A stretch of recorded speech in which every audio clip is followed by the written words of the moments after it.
But if this life is like a blip, I mean, if it's just here and temporary and just a moment and then we're gone, I mean, what's the point?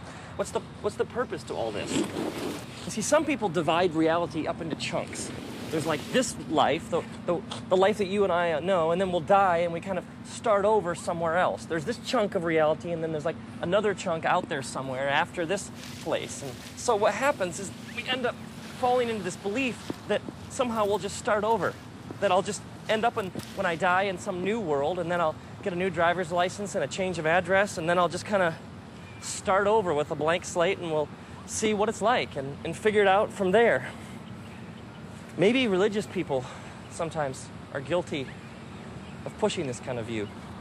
Recently, I had this rental car, and I was driving around, and I couldn't get my radio to turn off. I could not find the off button. It was driving me crazy.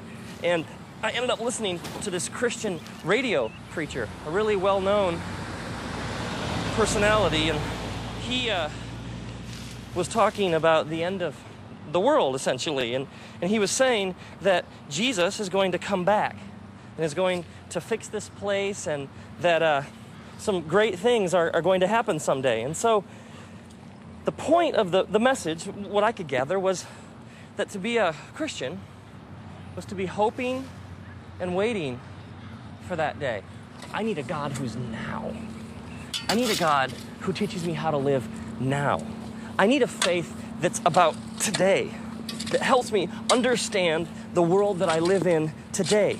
The world that you and I know is here and now, and the place, Earth, that we call home. I need to know how to live here and find meaning and purpose today.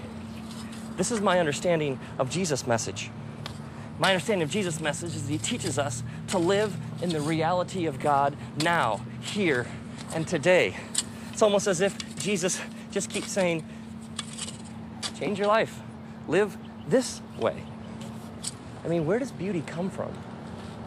I mean, is there anybody that you find captivating? I mean, who made them? We live between the trees in a world drenched in God. I mean, some people seriously ask, where is God? Maybe a better question would be, where isn't God? I mean, his fingerprints are all over our world. Or maybe it's his world and they're our fingerprints.